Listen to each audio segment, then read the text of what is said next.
Good evening, good evening, good evening, and welcome to the special bit of an animal preview show for South Africa versus New Zealand in the greatest rivalry tour. Joining me on the panel for this evening, he's wearing a South African rugby shirt. He's based in Gauteng, but he's rumored to be Tupova's spiritual advisor. It's Tim Binkosi. How's it? How's it? And joining us on the panel as well, a face people quite familiar on the Global Gainlines, Kaylin Scully, the only person in Ireland who's not happy that Mayo won, Sam.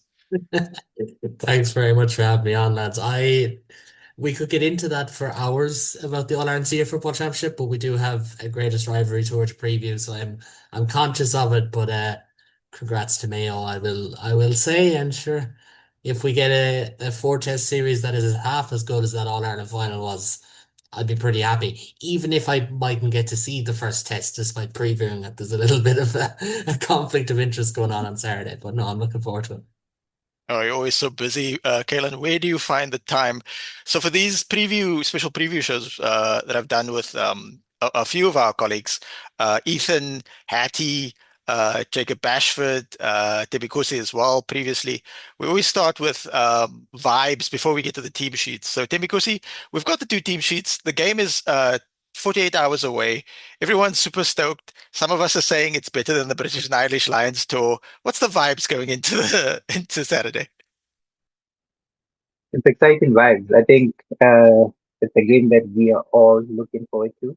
Uh, Vibes wise, how am I feeling about the game? I think it's gonna be like a blockbuster game. I can't wait to actually see it. It's a matter of who will come up on top. Kaylon, your thoughts? Yeah, no, I go along similar lines. I think it's going to be a cracking test series. As much as I'm really high on South Africa at the moment and how well they're playing, I don't see a world where New Zealand don't win one of the four tests, to be quite honest. And I'd probably, kind of pull the cart before the horse here a small bit because it's very early. I can actually see this being a series draw, 2-2 by the end of it, to be honest. I think just from what we've seen of New Zealand in the Nations Championship, from what we've seen in South Africa, I kind of basically say post World Cup 2023. I think they're a new team since Tony Brown stepped in there, and Jerry Flannery, I should add, as an Irishman. And I think it makes for a cracking test series. There's three teams, three test teams who are so far ahead of everyone else in the world. New Zealand and South Africa are two of them. So to see it 4 weeks in a row, it's going to be pretty special. And I think it's going to be a cracking atmosphere. And I know we might get into, ticket prices and all that as well. But every time New Zealand come to town, no matter what town it is, no matter where in the world it is, it's always something special. So I think it's going to be unreal. It might be a great start to the season in a way that the Rugby Championship often struggles to match, say, the Six Nations. Yeah, true. It's going to be interesting. Some it's differing opinions that I've had expressed to me throughout the week from coworkers and people I've spoken to in person. Some people I personally not putting a lot of weight into the fact that New Zealand brushed aside the three EURC franchises that they did face, because those weren't like full strength, and the guys that they had were sort of in midst of preseason. But it's a good start for New Zealand. I think South Africa still have a slight edge. It is a bit weird that it's a match series because that obviously brings into account that it could go to a draw, which is not the type of sort of tournament you want. I'd really be disappointed. I'd be more disappointed if it ended in a draw than if New Zealand won the series. What I will say is that from my perspective, I think South Africa have the edge right now. We'll see how these things pan out, especially in terms of attrition of players. That having been said, and I expressed this to a few friends earlier this week as well, that whatever happens, actually, I doubt New Zealand won't win any games. They'll definitely at least win one game because of the nature of these two teams being both very, very good, up there with France, top three in the world, in my opinion. This could galvanize New Zealand because they've changed their coaching staff, as well as if they go on this type of tour and they take 44 people on this tour, and yes, some people have gotten injured and they have to go home. It's going to give them a certain degree of camaraderie and that type. It's almost like going on a sports tour in high school and that type of thing, where you grow that bonds and stuff like that. So this could set New Zealand up very, very well in terms of a World Cup around the corner, just over the pond for them in Australia. So that could work in their favor quite well. Maybe not winning the series. They might win it in 4 years' time when it's in New Zealand, but this could set them up really well for the World Cup. So we'll look at the South Africa team first, and Temikosi, I'll get your opinions on it initially. Well, before I actually jump into the team, just to add, I feel like okay, I'm defending them now. Um, People were complaining that South African teams were not that strong, right, for the three games against New Zealand. But I think one thing that we all overlooked is that my player welfare that we all committed to, that some players need to rest and there needs to be a certain procedure in place on how each player gets their time. So I think that when we look at the four opening, okay, yeah, the three opening matches, we actually kind of overlooked that fact. I have never seen anyone try to bring it up, but I'm just saying, I just wanted to state it out there. But going to the team, I am glad to see Paul de Villiers there. I was wondering whether he was going to get there. I'm happy to see him there. And I think just by looking at it, this has to be the strongest squad we have available to us right now, including like everyone that I'm not even sure if even if some of the people that are currently on are injured or something would actually be a better option than the person that has the current shirt. Maybe Pollard over Sasha, but I think this is the this is as much as the strongest squad I could think that Russell would pick. Fassi, I mean Damon Williams over Fassi, judging by his performance, that probably was a given. Um, I think Jalen is getting his like 100th century, right? Probably so. If you take that into account, that oh, I saw this other funny stat. Now that I'm mentioning it out there, that South Africa's starting lineup has about 800 and something caps compared to New Zealand's starting lineup, which has like 600 and something. So the fact that we have so much experience while we're still bleeding in new players like Bob de Villiers, your Roanoke here. I'm surprised that Zachary Person is probably rated over Tank Thomas. I'm not sure. Maybe it's just for this match. Maybe he will play the next match. But yeah, overall, good squad, good squad. I think I have a lot to say. I think I I could probably go by position and position and say probably have a comment. But yeah, so far, my basic judgment would be this is a pretty strong squad, and the back line alone would play. Seems like they might show us something that we haven't seen yet. Kaelon, any surprises for you? Yeah, I was kind of reading over it this morning. I kind of haven't followed the warm-up game, so I can't really comment too much in that particular regard. The selection of de Villiers is probably the one that jumps out to me the most because obviously C is not involved, and you could potentially have gone with Van Staden. You could have went with this and at six as well if you want to be very bold. That's probably the one that jumps out most. But even at that, I don't think with the pack around him you'd have any fears. I think front row, South Africa are probably better. Second row, maybe not necessarily on form, but they're still a top class second row bearing the whole way through. And I know there's a bit of discourse online about centres, and that matchup, and we get on to New Zealand in a bit. I really do think that could be where the game gets won and lost, though, is in that midfield axis. If things don't go right for Sasha or if things don't go right for Creel and Dale Ende, like where do they go from there? That's the only thing. And obviously when you go with the 6-2 bench, you're always a little bit limited. Like Libok is not going to come on and go to 12 or go to 13. That's probably the only concerns I'd have. De Villiers is probably the big call from my vantage point. But even at that, like of the 23, you wouldn't really have any concerns about anyone in particular, and that's a great position to be in, this far out from a World Cup because there was always a chance, coming off 2023 that South Africa would have to really, change things up massively. And like realistically, they haven't. Yes, Sasha's a new face, Grant Williams is, but the rest were all in contention at the very, very least. So they're in a very good spot, and I do look forward to seeing what they can do because New Zealand's pack, to their credit, have been very, very good in recent weeks, in my opinion. discounting the warm-up games, I don't really count them anyways. I think that that promises to be a matchup that maybe if you'd said, 12 months ago under Robertson, I would have just said South Africa. Whereas now with Dave Rennie and especially against Ireland, they just played that little bit more condensed. That I'm just wondering, will South Africa be as prepared for it? That's the only thing. But again, will we have these conversations four times over, which is, hopefully not overkill. That's all I'd say. Hopefully we'll be enjoying those conversations four times over. But yeah, to wrap it up, I think it's a very, very, very, very strong 23. I think that's a key point as well. The fact that the last really competitive test match that New Zealand played, besides these three warm-up games, was against Ireland, and they look pretty good. And then since then, with the three warm-up games, they've just sort of mixed and matched the team. Damian Willemse has evolved into like our best fullback option. Predictably, Jason Colby and Kurtley Arnason were picked on the wing. Damien Del Andy and Jesse Kriel are the first choice centre pairing right now. The debate came in with Sasha Feinberg and Gomezulu, who only really came back from injury starting against Argentina 2 weeks ago. Grant Williams has mostly played off the bench as impact with Kobus Reinach starting or another scrum half starting.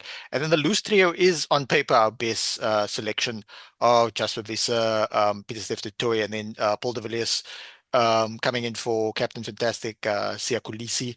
The lock pairing is interesting because Evan Nesbeth has been injured for long periods of time. Rowan Nokia has been more consistent and available. Evan also really only coming back against Argentina, so we'll see what his actual fitness is. The selection of Volko Low to start as opposed to off the bench is interesting because there's debate of like how Volko Low's scrummaging ability factored in with his lack of mobility here and there. Malcolm Marx was always going to start at hooker. And then Oxenchair, back from injury, did not play against Argentina, so we'll see what type of game he can have. With Jan Hendrik Wessels actually now Malcolm Marx's understudy, which is very interesting. I think Jan Hendrik Wessels, who can also play loosehead prop, will just be focusing on just being a very mobile impact player for Malcolm Marx. There could be scenarios where Malcolm Marx actually doesn't come off at all, and Jan-Hendrik Wessels actually comes on at loosehead prop. Speaking of loosehead prop, Gerard Stenenkamp can do a job there, and then a highly mobile and very effective Zach Porthen at tight head. And then when we get to the lock replacements, it's very interesting because less experienced Kobus Visser picked ahead of Lote Jager, and it's a 6-2/5-3 hybrid split with Andre Esterhuizen on the bench because he can play both center and flank.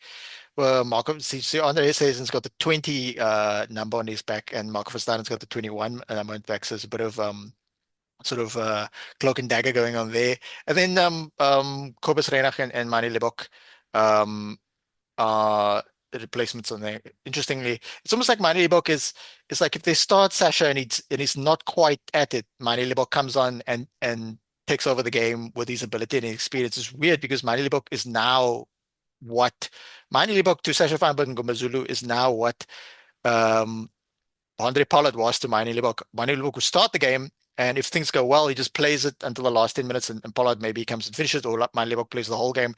But now roles have changed, and Manie Libbok has become the senior in the team, who, arguably our best fly half. So the creativity and the sort of the X factor of Sasha Feinberg and Gomezulu starts, but if things go awry, we have that sort of ability on the bench to impact the game. So I would suspect, yeah, Andre Esterhuizen, if Damien Delandy would go down, Andre Esterhuizen would cover inside center if need be, but otherwise I think he might make an impact off the bench. We'll look at the New Zealand team now. Pretty much what I thought. Kaylan, we'll go with you first. How different is this to the team that you faced in New Zealand not too long ago? That's not a great jumping off point because I didn't I kind of rolled out of bed about 5 minutes before that one kicked off. No, look, it is definitely the new era of New Zealand rugby, especially when you look at number 10 being Ruben Love and how he has usurped Bowden Barrett and pushed Damien McKenzie back to 15. To kind of start to group Taylor Lomax, I think that's the most reliable, consistent part of the All Blacks of the last couple of years when all three were fit. I really like Josh Lord and Fabian Holland, if I'm quite honest. Fabian Holland played a All Blacks XV game in Limerick 2 years ago, got player of the match that day. He's just an abrasive figure with a massive engine. Lord similar.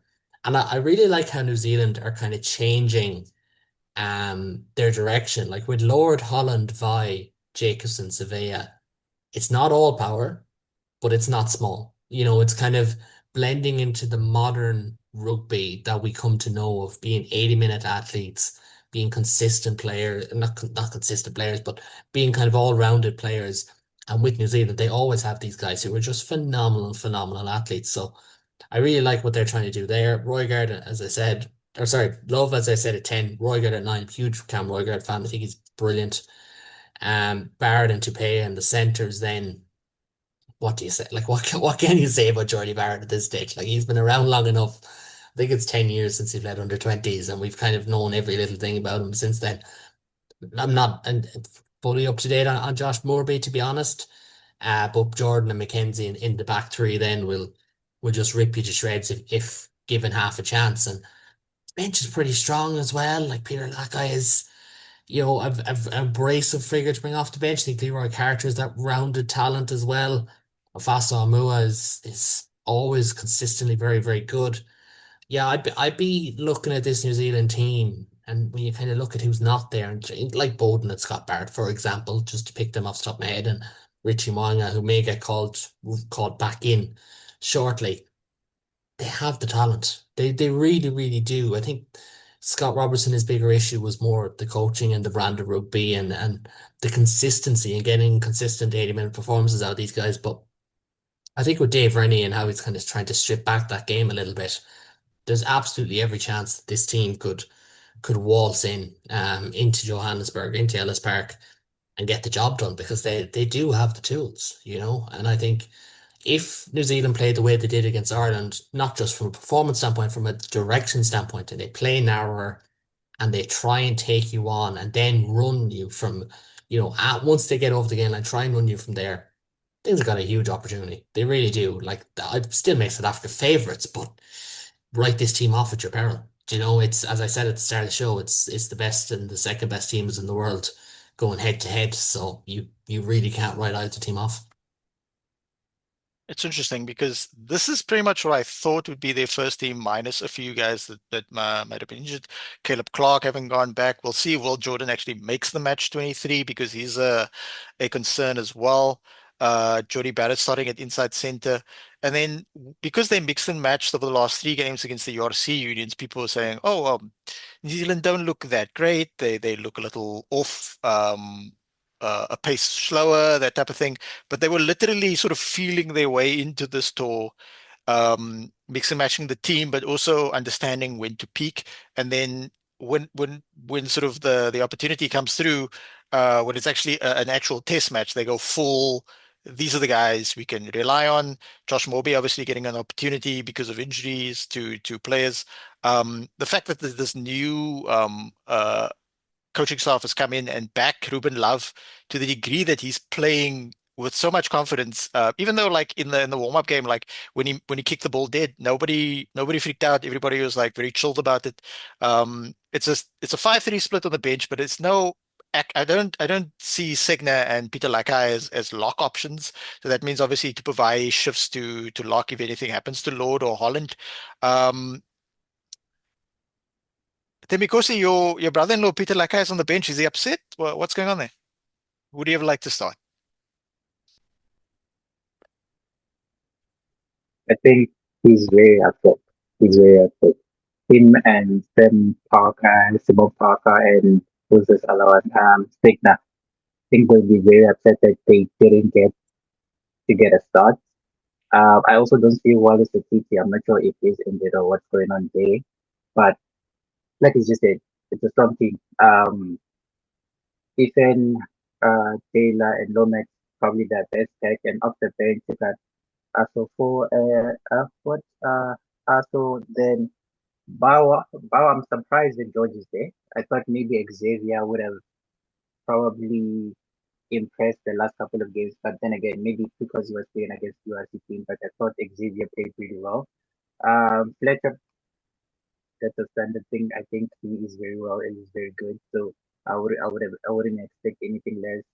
George Lord and Holland as like the locks. That's interesting. I'm wondering whether they picked them because we are looking forward as like maybe the new lock combination going forward as for New Zealand, or is it because um there's like a shortage in where Cody is not third Scott is injured and what happened to Patrick? I'm not sure what's going on with Patrick, but yeah, they really have a low stock on what is this on locks. But for something that they really have, they have a lot of talent when it comes to outside forwards. I don't know what they need to do. Maybe they need to do some sort of hybrid. They have a lot. Kuchalakai, Josh Jacobs, people I don't know what they need to do. I think that right now they currently have like a lot of them, not to even mention Adi Savea. So maybe they should find a way to play with them, find to build their game around them. Also, I still would have liked to see Duplessis Karifi, especially at the wing. Given that especially at center, since I've seen David center at that EPC. But good to see Love and Roygaard. That combination seems like to be working really well. Josh Moody I think, has to be the luckiest person, but I feel like he deserves it. I think he didn't get as much game time, but the game time that he did get, he was impressive. So maybe he deserves to get that one outside back shirt. I'm not sure which one. Maybe fullback. I'm not saying anything about Damien McKenzie, but I think he really deserves to be here. And the rest, where there's a will, there's a try. So yeah, Where there's a will, there's a try. That's an interesting one. We'll have to let's see how these things pan out. Um, all right, Kaylin, you're on the spot now. Score prediction. Not good for score predictions. I generally try not to give them, and it's Yeah, also not good. you're on a South African rugby podcast, and people in South Africa, known degenerate gamblers. So careful what you say. And the funny thing is, this is the second podcast I've done this week where I've been asked for score predictions. The first time I tried to wiggle my way out of it without giving one, but this time I will. I will go down that route. Without knowing what the bookies handicap or spread for it is, I'd be leaning towards South Africa, to be quite honest. I think they will get over the line. I think they'll get the win. I just think all in all, as much as I like the Dave Rennie project, as much as I like the direction which they're going in, not from an Irish standpoint, but from a, you know, covering New Zealand standpoint, I think this might be a game too far for them. I think this is going to be the one that Razzie will have South Africa fired up for. Get off to a flyer. Get that, don't have fans turning up having paid quite a lot of money next week, a little bit uncomfortable with you. Do make sure that you are on the front foot. And I think being on the front foot in a four test series, they're going to lose one. I'm going to say it, like South Africa are going to lose one of these four games. I can't see them winning all four. I mean, it's possible, but you know what I mean? It's possible to say I win 100 nil, but like it's not. But I just think this one screams South Africa. And it's a weird one because obviously, for yourselves it's a little bit different. But I always, when I do step in and watch their test games, not all of them, there's always games where you're like, there's no way they're losing this. And against Ireland in the Aviva last year, I was kind of in that boat where I was like, I can't see them losing. Like this is this is such a strong team. Like I can't see them losing. And I'll go back to that. I can't see that South Africa losing this one at altitude in Ellis Park as well, and all the significance that has for New Zealand games. I'm gonna go South Africa. I'm gonna go 29-25. I think it'll be a one score game. I think it'll whet the appetite. I will have it on the laptop. Like I won't get to see it fully, but I'll have it on the laptop in front of me, and I think it's gonna be a doozy. To be quite honest, of the four games, I would be surprised if two of them were blowouts. I could see definitely the game at Baltimore, depending on how it's fixed. But I can definitely see a situation where we get a lot of one score games. And South Africa, they love to toy with you. They could be 10 points better. They'll beat you by four. They're weird like that. And I'm going to go with a 4 point win, 29-25. I'm going to go with the box. I know my audience. And no wonder you have a green background. Uh, Demikosi, I know the game is 2 days away. Anything can happen between this now. We'll see. Will Jordan actually makes it on the field? Thoughts? Score prediction. I think I also believe it's going to be a tight game. I think they're going to fight for it. Probably, I see them scoring more tries. Maybe like a 30, 32, 34 type of score line or something like that. I can see them. So I can see each team scoring at least four tries, bare minimum, unless that suddenly their defense is very top. But I can see them actually getting at four tries, so it could be a big score. In terms of betting, oh, I want to bet on this. How much do you want to bet that we're gonna have that airplane flying over Ellis Park before the game? Most likely Uh, we're gonna get them. I don't know. With the cost of fuel these days, we'll see. We might just do a kite.